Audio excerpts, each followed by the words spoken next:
요한복음 7장 53절에서부터 8장 11절까지 말씀, 이 말씀을 저와 함께 교독하겠습니다. 제가 먼저 읽겠습니다. 제가 53절과 1절을 먼저 읽겠습니다. 다 각각 집으로 돌아가고 예수는 감람산으로 가시니라.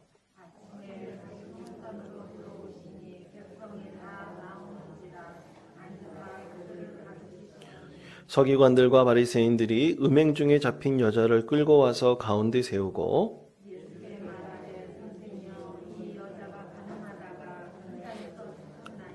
모세는 율법에 이러한 여자를 돌로 치라 명하였거니와 선생은 어떻게 말하겠나이까.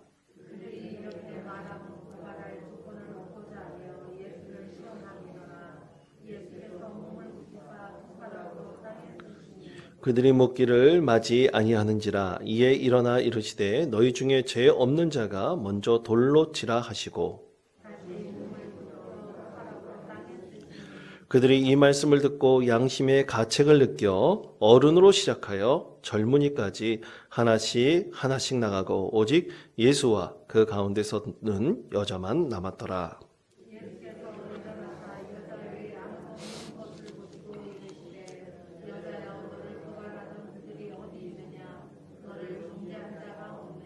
(11절) 다 같이 읽겠습니다.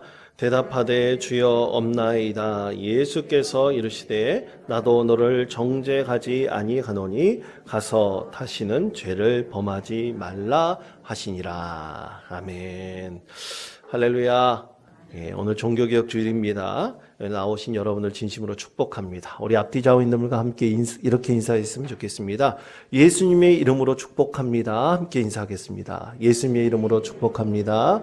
예수님의 이름으로 축복합니다. 축복합니다. 예. 오늘은 종교개혁 주일로 504주년을 맞이하는 주일입니다.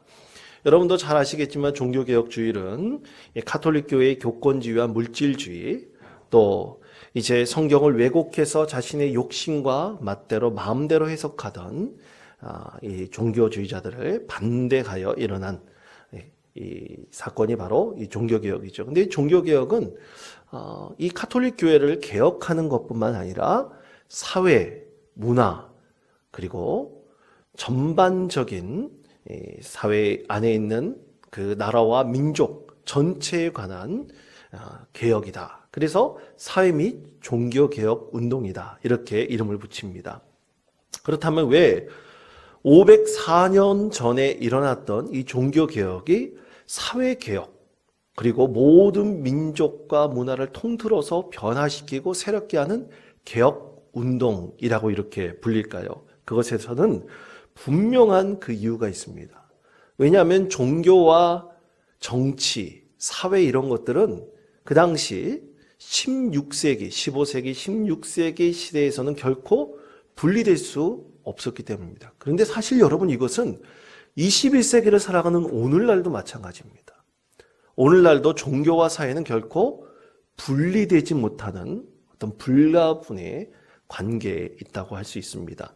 당시 종교개혁 시대에 그때는 르네상스 시대라고 하는 사회 문화적인 흐름이 있었습니다. 이 르네상스 시대의 사회 문화적인 흐름은 이 종교의 어떤 전통과도 연결되어져 있어가지고 절대로 바뀌지 않을 것이다 라고 생각을 했습니다. 이 전통적인 종교의 문화들이 결코 훼손되지 않을 것이다, 그렇게 여기게 되었죠. 그런데 이것이 변화를 일으킨 아주 중요한 사건이 그때 당시 일어났습니다. 여러분, 그것은 바로 오늘날 우리가 겪고 있는 전염병과 같은 엄청난 팬데믹이 유럽 전 사회를 흔들었습니다. 그것은 바로 흑사병이었습니다. 흑사병으로 수많은 유럽인들이 하루가 멀다 하고 수만 명이 죽어나갔습니다. 그것을 겪은 사람들은요, 특히 철학자들을 중심으로, 사회개혁을 외치는 자들을 중심으로 인문주의가 확대되기 시작을 했는데, 인문주의는 우리가 아주 쉽게 이해한다면 휴머니즘이라고 할 수 있습니다. 그래서 인간 중심주의라 이렇게 말할 수 있겠죠. 근데 이 인문주의가 확산되면서 그들이 질문하기 시작했어요. 아니 하나님은 선하신 분인데 왜 사람들을 이렇게 하루아침에 저 선량한 사람들을 죽게 만드는 것인가? 왜 이 흑사병이라고 하는 엄청난 질병을 우리 가운데 주어서 왜 이렇게 우리를 고통스럽게 하는 것인가? 과연 그가 신인가? 이런 질문들을 하게 되기 시작을 했습니다. 그러면서 이 종교 사회적인 변화의 흐름이 이때부터 시작되기 했는데요. 이것이 어떤 사회의 변화뿐만 아니라 이 종교계에도 큰 영향을 미쳤고요. 이 사회와 종교가 함께 변화하고 개혁해야 한다는 하나의 구호로 모이기 시작을 했습니다.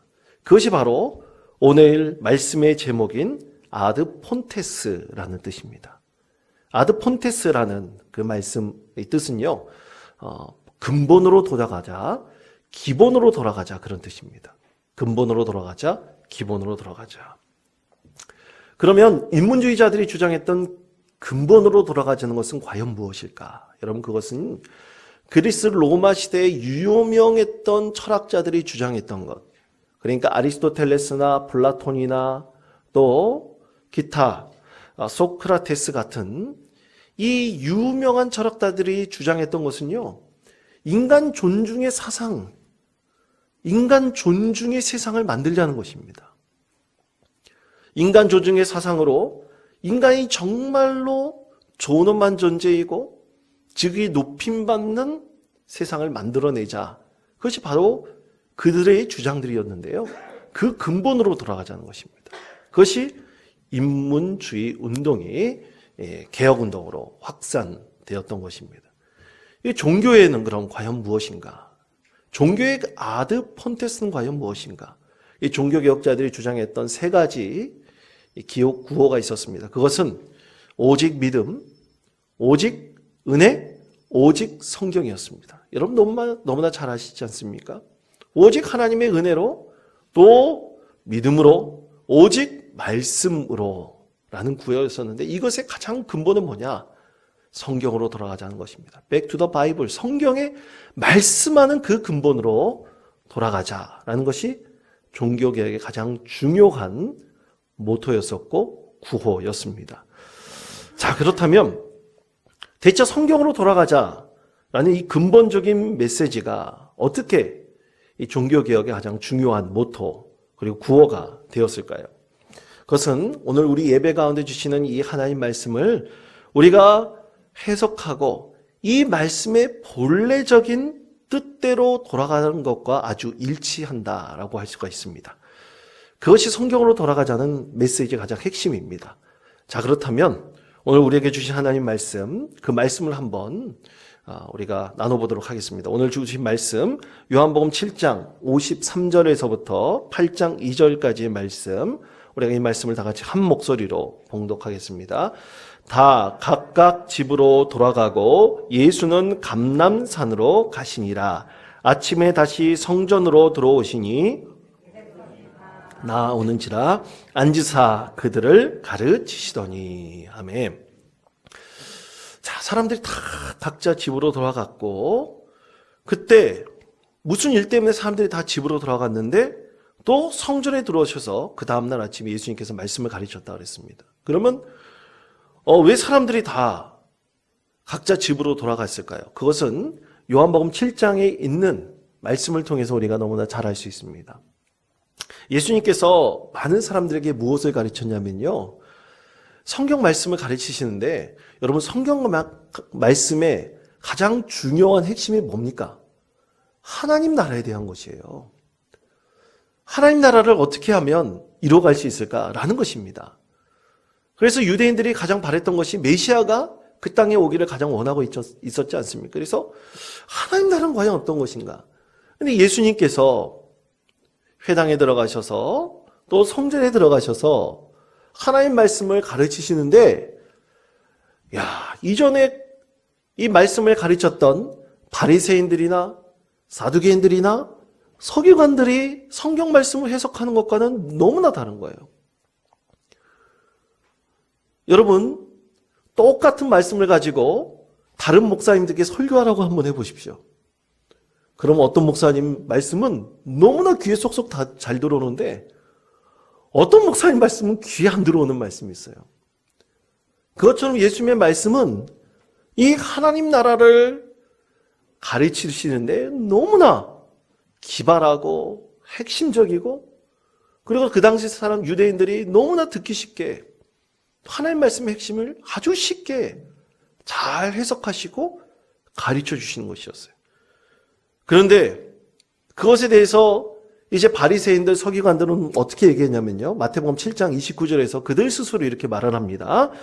이는 그 가르치는 것이 권위 있는 자와 같고 그들이 서기관들과 같이 아니함일러라 라고 감탄을 했습니다. 너무나 다른 거예요. 그렇게 하나님의 말씀을 쉽게 받아들였던 유대인들이 바리새인들, 사두개인들, 서기관들의 가르침과 너무나 다른 예수님 말씀을 듣고 예수님을 따라가기 시작했습니다. 예수님을 따라가면서 하나님의 말씀을 듣기 시작했어요. 성경 해석을 듣기 시작을 했습니다. 그것에 대해서 그들의 권위에 위협하는 것으로 느낀 이 바리새인들, 사두개인들, 서기관들은 오히려 예수님을 죽이려고까지 하는 마음을 갖게 되었습니다. 여러분, 이것은 종교개혁 당시에도 마찬가지였습니다. 마틴 루터가 비텐베르크 성당의 문에 95개의 이 교황에 대한 질문이죠. 95개의 질문을 이 비텐베르크 성당 문에 붙이고, 그때부터 마틴 루터가 시작했던 작업이 있었어요. 그것이 뭐냐면요, 여러분, 성경 해석이었습니다.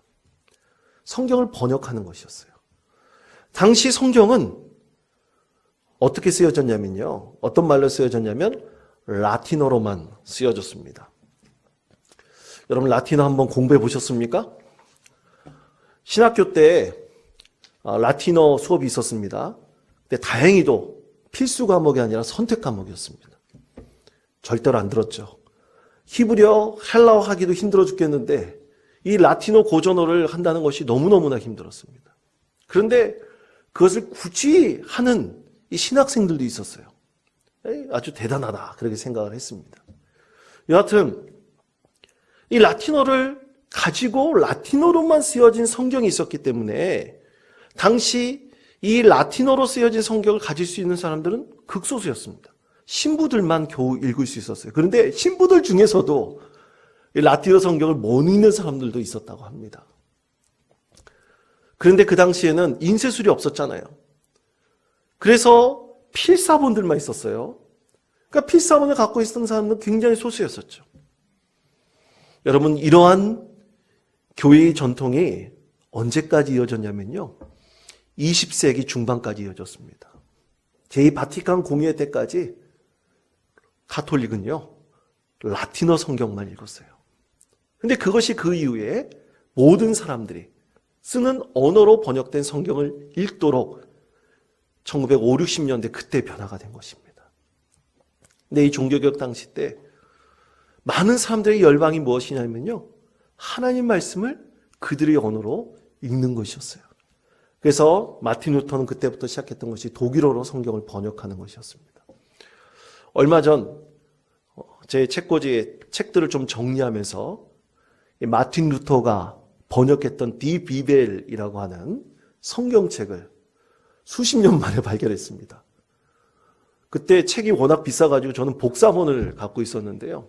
예전에 독일어 수업을 할 때 이 라틴어 성경, 아니 이 독일어 성경 디 비벨이라고 하는 이 마틴 루터가 번역했던 그 말씀을 가지고 공부했던 그런 기억도 새록새록 낳게 되었습니다. 자, 여러분, 전혀 성경을 읽지 못했던 사람들이 성경을 하나님 말씀대로 읽었다고 생각을 해보십시오. 여러분 어떻겠습니까? 그들의 입에서 탄성이 일어났습니다. 아, 내가 성경을 읽을 수 있다니. 여러분, 앞뒤 여러분들과 이렇게 한번 서로 탄성을 한번 해볼까요? 아, 내가 성경을 읽을 수 있다니. 한번 해보시겠습니다. 아, 내가 성경을 읽을 수 있다니. 앞뒤 분들과 내가 성경을 읽을 수 있다니.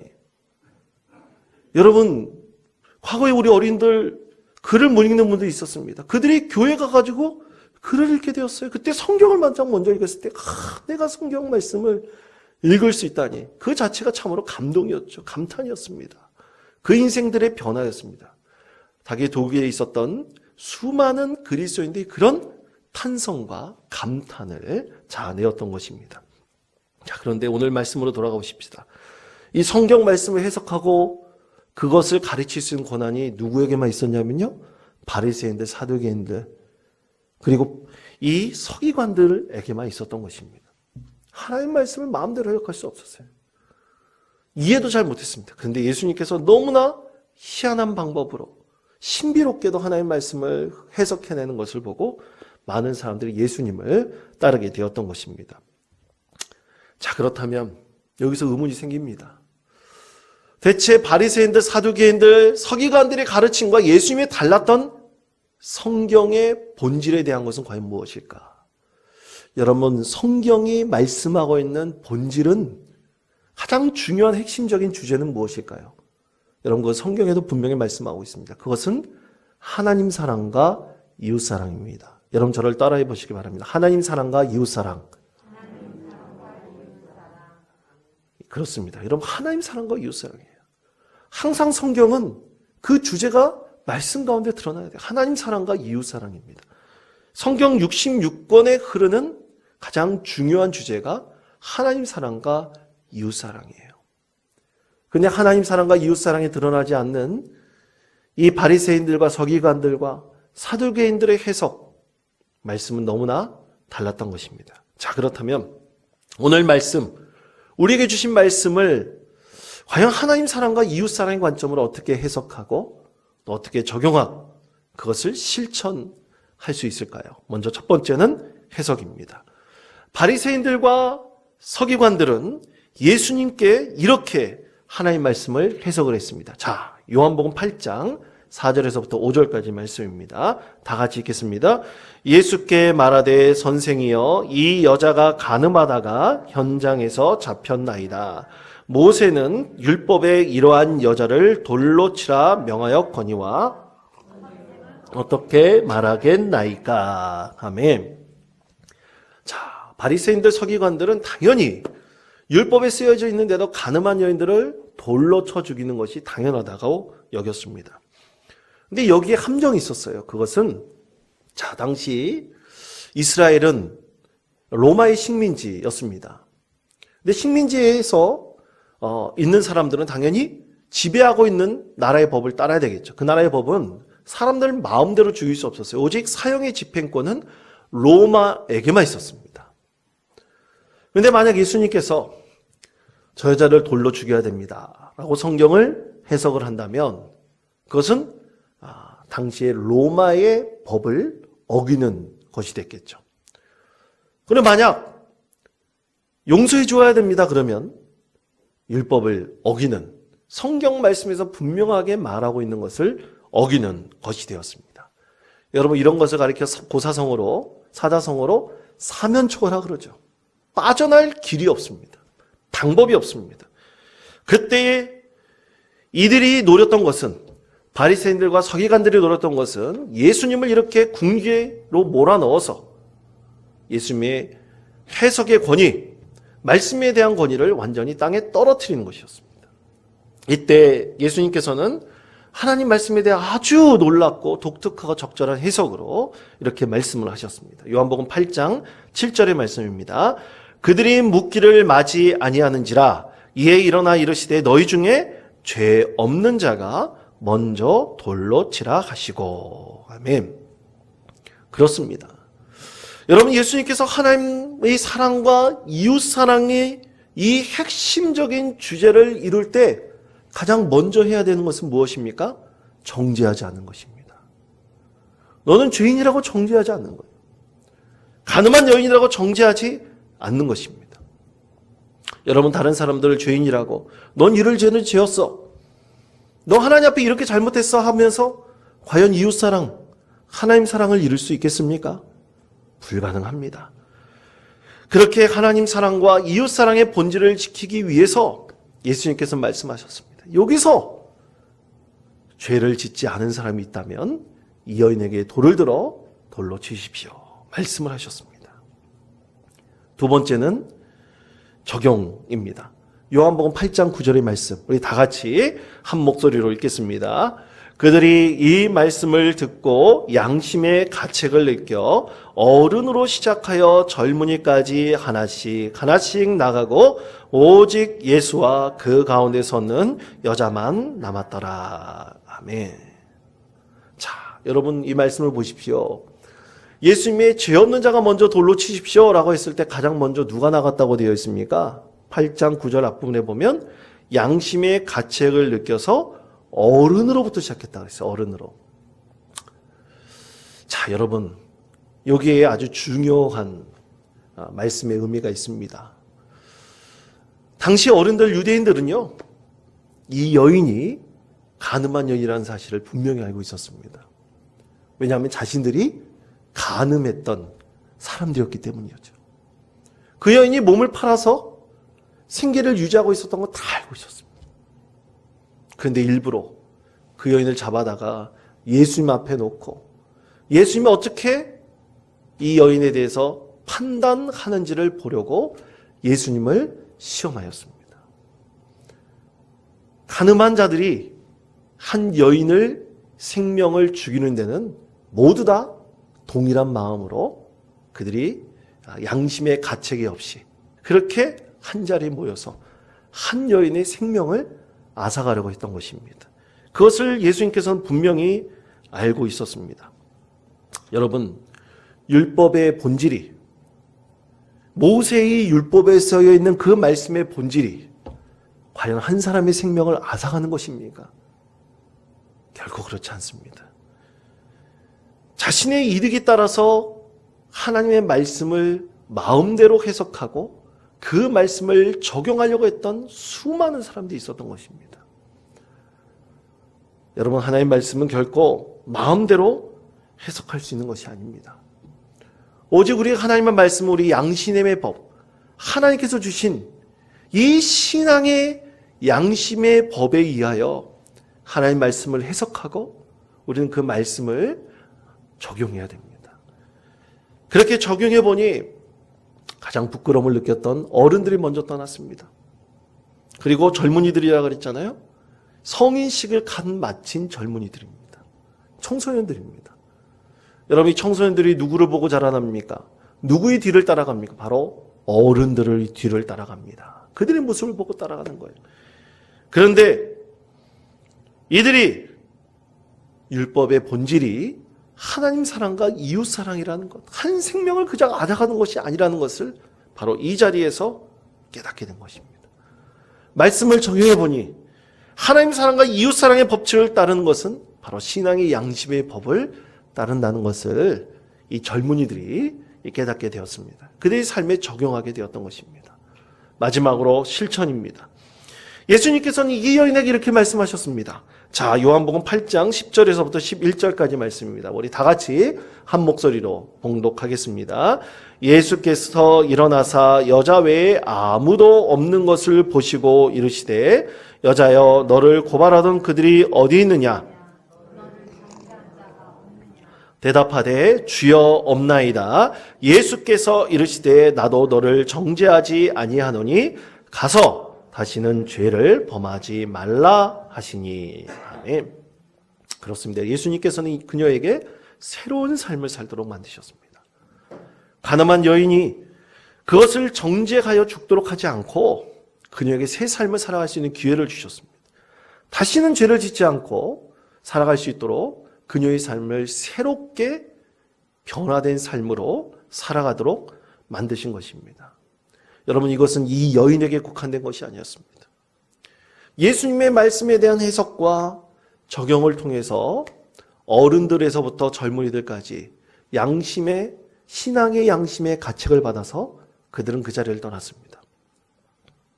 그리고 그 다음부터 그들의 삶 속에 새로운 변화가 일어났습니다. 과연 하나님의 말씀을 우리가 어떻게 그 본질에 따라서 적용하고 해석하며 그것을 우리 삶 속에 실천할 것인가라는 것을 그들이 다시 한번 깨닫게 되었던 것입니다. 하나님 말씀, 그것을 하나님 사랑과 이웃 사랑의 실천을 통해서 그들의 삶을 통해 행할 수 있도록 예수님께서 가르침을 주셨던 것입니다. 사랑하는 성도 여러분, 교회 공동체는 바로 이런 곳입니다. 우리는 과거에 어떤 삶을 살았는지 그의 행적을 따라가는 것은 별로 중요하지 않습니다. 우리가 예수님을 믿고 예수님을 나의 주님으로 영접하였고 그리고 예수님의 말씀대로 살도록 늘 내 삶을 리뉴얼하고 새롭게 갱신하고 변화시켜서 그 말씀을 내 스스로 해석하고 내 삶에 적용해보며 그리고 내 삶 속에 실천해가는 것이 정말로 중요합니다. 그것이 리포엄드 처치라고 하는 개혁된 교회, 또 리포밍, 개혁하고 있는 교회 공동체의 참된 모습입니다. 그런데 바리새인들, 사두개인들, 서기관들은 과거의 모습에 붙들려 있었습니다. 그러나 하나님 말씀은요, 우리가 이 말씀을 해석하고 내 삶 속에서 적용하고 실천해 보면서 새롭게 변화된 삶을 살아가도록 이끌어가는 것, 그것이 바로 이 교회 공동체에 있어서 신앙의 가장 중요한 핵심입니다. 그렇게 이끌어내는 것이 바로 우리의 신앙입니다. 사랑하는 성도 여러분, 그래서 우리가 꼭 인정해야 될 것이 있습니다. 여러분, 그것은요, 우리 모두 죄인이라는 사실입니다. 정말 부족한 사람들입니다. 여러분, 말씀을 전하고 있는 저도 죄인입니다. 저도 실수도 많이 합니다. 말실수도 하고 행동에 있어서도 못된 행동을 할 때도 있습니다. 운전할 때 가끔 운전 위반도 가끔 합니다. 그리고 말씀에 빗대어서 항상 돌이켜봤을 때 늘 부족함을 경험합니다. 완전한 사람은 없습니다. 하나님 말씀에 비추어 봤을 때 자신의 부족함을 깨닫고 죄됨을 우리가 인식하면서 하나님 말씀을 내가 해석하고 적용하고 실천해 나가는 삶이 바로 그리스도인들의 복된 삶입니다. 한 번은 과거에 제 친구, 목사가 있는데요. 같이 공부를 했지만 이 친구는 다른 교단으로 갔습니다. 근데 이 친구와 한번 논쟁을 했습니다. 이 친구는 항상 그래요. 하나님 나라가 이 세상에 이루어지고 하나님께서 원하시는 세상이 되려면 사회가 개혁되어야 된다. 사회가 변화되어야 된다. 억압받는 자, 핍박받는 자, 이런 구조가 바뀌지 않는 한 도저히 하나님께서 꿈꾸시는 그 세상, 그런 하나님 나라, 또 하나님께서 원하시는 세상은 임하지 않을 것이다 라고 주장을 했습니다. 맞는 얘기죠.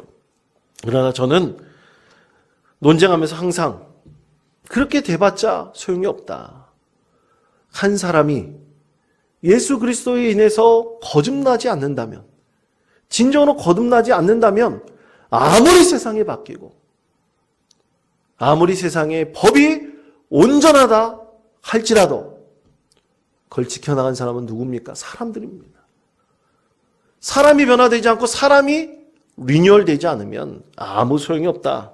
저는 그렇게 주장을 했습니다. 여러분, 과연 무엇이 맞을까요? 그것은 오늘 하나님 말씀 속에 있습니다. 한 바리새인이 예수님께 물었습니다. 대체 하나님의 나라는 언제 임하는 것입니까? 예수님께 물어봤을 때 예수님께서는 그 바리새인에게 이렇게 대답하셨습니다. 누가복음 17장 20절 하반절에서부터 21절까지 말씀입니다. 우리 다 같이 화면에 있는 말씀을 한 목소리로 봉독하겠습니다. 하나님의 나라는 볼 수 있게 임하는 것이 아니요 또 여기 있다 저기 있다고도 못하리니 하나님의 나라는 너희 안에 있느니라. 아멘. 하나님의 나라가 어디 안에 있다고요? 바로 우리 안에 있다는 것입니다. 우리가 새로워지고 바뀌지 않으면 하나님 나라에 임하지 않습니다. 우리가 먼저 하나님 나라를 경험할 수 있는 거예요. 그것이 바로 본질입니다. 사랑하는 성도 여러분, 우리에게 새 가족이 오면 우리는 진심으로 환영합니다. 근데 그 새 가족이 이 동네에 있는 사람일 수 있습니다. 그러나 우리 신앙 공동체에 오면 한 믿음의 공동체가 된 새 가족입니다. 그들의 과거는 중요하지 않습니다. 어떻게 살아왔던 것은 중요하지 않습니다. 바로 이 시점, 예수님을 나의 주님으로 영접하고 이제 새로운 삶을 살겠다고 결단한 그들의 출발이 중요합니다. 우린 그들에게 참 주님의 사랑으로 환영합니다. 그리고 우리는 그들을 주님의 사랑으로 우리 믿음의 한 공동체로 진심으로 받아주시길 우리는 늘 소망하고 또 그들의 삶이 그렇게 믿음의 삶을 살아갈 수 있도록 격려해야 될 것입니다. 그들의 과거가 어떻든 그것은 우리에게 중요하지 않습니다. 자칫 잘못하면 정지하는 일이 될 수 있습니다. 지금 모습 그대로 받아들이고 잘 적응하지 못하면 적응할 수 있도록 격려해주고 힘을 북돋아주며 하나님의 은혜를 충만히 누릴 수 있는 우리 한 믿음의 공동체가 될 수 있도록 우리는 애쓰고 노력해야 될 것입니다. 그것이 신앙의 참된 믿음의 공동체의 모습입니다. 여러분, 그러기 위해서 반드시 우리에게 필요한 것이 있어요. 참 많은 것을 우리는 내려놔야 됩니다. 내 생각과 사고, 내가 지금까지 해왔던 습관들 참 많이 내려놔야 됩니다. 도전해 봐야 됩니다. 그리고 완전히 새로운 믿음의 공동체 되기를 꿈꿔야 됩니다. 그것을 소망해야 됩니다. 그렇게 만들어 나갈 때 우리 하나님께서는 우리 교회를 참으로 명품 교회로 만들어 주실 것입니다. 이 인제지역뿐만 아니라 또 이 강원도에서도 참으로 하나님의 은혜를 충만히 누릴 수 있는 참으로 명품 교회, 하나님 주신 놀라운 은혜를 충만히 경험하는 복된 교회로 하나님께서 세워주실 것이라고 믿습니다. 여러분, 최근에 제가 한 권의 책을 구입하여 읽었는데요. 이 순식간에 그 책을 읽어나갔습니다. 그것은 정품교회라는 책의 제목입니다. 정품교회, 이 뜻은요, 정신적, 정서적 약자를 품는 교회라는 뜻입니다. 그래서 정신적, 정서적 할 때 정자, 그리고 약자를 품는 할 때 품자, 교회, 이렇게 정품교회입니다. 이 교회는 고 옥하는 목사님과 함께 처음 교회를 개척했던 멤버였던 고직한 선교사의 가정의 이야기입니다. 여러분, 우리나라 정신적인 문제를 한 번 이상 우리나라 사람들 중에서 앓고 있는 사람들 과연 어느 정도 될까요? 한평생 살면서 이 정신적인 문제를 한 번쯤 앓고 병원의 진단이 필요한 사람들, 우리나라가 2016년 이 정부가 이 정신질환 실태조사를 했습니다. 해봤더니 놀랍게도 전 국민을 100%로 했을 때 25% 정도 되는 사람들이 이 정신질환을 한 번 이상 앓았다고 그렇게 이 조사가 되었습니다. 지금은 5년 지난 지금은 더 많아졌겠죠. 여하튼 이 성인의 25%가 이런 결과를 갖게 됐다는 것이 참 놀랍습니다. 그런데 하나님을 잘 믿고 섬겼던 이 고직한 선교사, 이 평신도입니다. 신학도 하신 분이지만 이제 고직한 선교사라고 지금은 불리고 있는데, 이 고직한 선교사의 가정에 이 두 아들이 있는데요. 이 두 아들이 심각한 이 정신질환을 앓게 되었던 것입니다. 병원에 입원하기를 밥 먹듯 했습니다. 조울증이 너무나 심했습니다. 병원에 입원했다 나오면 또 심해지고, 입원했다 나오면 또 심해지고, 계속해서 반복을 했습니다. 이 고직한 선교사 부부도 처음에는 IVF라는 선교단체에서 서로 사역을 하면서 만나서 결혼을 했는데요. 이 두 사람도 과거에 우울증을 앓았던 경험이 있었다고 합니다. 근데 그 선교단체에서 사역하면서 서로 사랑하게 되어 결혼을 해서 두 아들을 낳았는데, 두 아들이 엄청나게 심각한 질병을 앓고 있는 것입니다.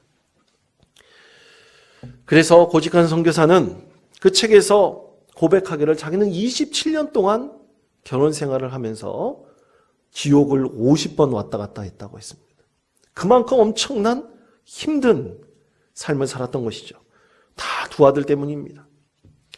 이 고직한 선교사는 이런 과정을 겪을 때 27년간 지옥을 50번 왔다 갔다 할 정도로 엄청난 고통과 고난을 경험하고 있을 때 하나님께서 세우신 두 기관이 그에게 너무나 힘이 되었고 큰 격려가 되었다고 했습니다. 그것은 첫째로 가정입니다.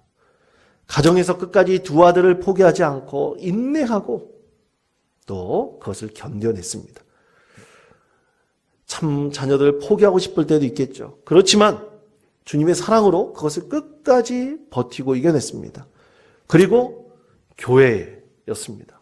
단 하나는 믿음의 공동체였습니다. 두 아들이 미쳐 날뛸 때요, 교회 성도들은요, 괜찮아. 참 희한하고 놀라운 모습을 보일 때도 괜찮다고 그렇게 받아주고 격려했습니다. 여러분, 얼마 전 드라마 중에 사이코지만 괜찮아라는 드라마 있었죠. 그것처럼 사이코지만 괜찮아. 그러면서 교회에서 이 두 아들을 그렇게 받아주었던 것입니다. 거부하고 내쫓지 않고 그냥 인정해주고 받아주었습니다. 그때 고직한 선교사 부부는 정말로 하나님의 큰 은혜를 깨달았고요.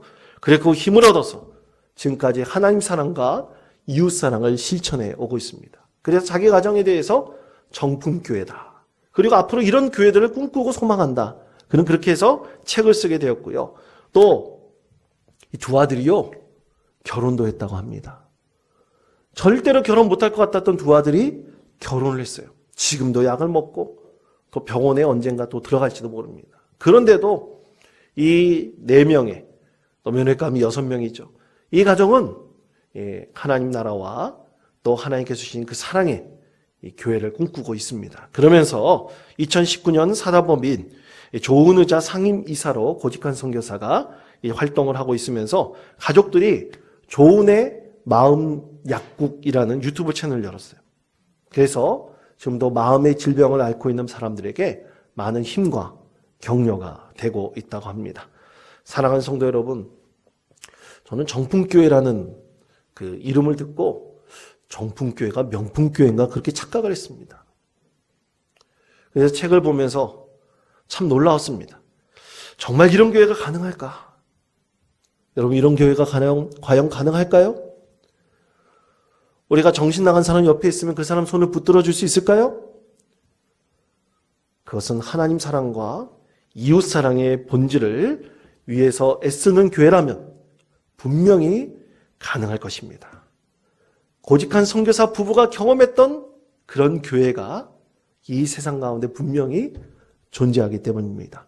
사랑하는 성도 여러분, 우리가 예수 그리스도의 그 사랑과 능력이 넘치는 우리 참 좋은 교회, 또 좋은 가정, 하나님께서 원하시는 하나님 좋은 교회 꿈꾸는 믿음의 성도 되시기를 바랍니다. 그래서 이번 종교개혁주를 맞이하여서 우리 이웃들이 그런 사람들이 있다면, 또 우리 교회 안에 그런 성도들이 있다면 주님의 사랑으로 받아들이고 주님의 사랑으로 서로 이해하고 격려하며 서로 인정해주며 주님의 은혜를 함께 나누며 하나님 영광 올려드리는 우리 믿음의 성도, 믿음의 공동체 이루기를 간절히 축원드립니다.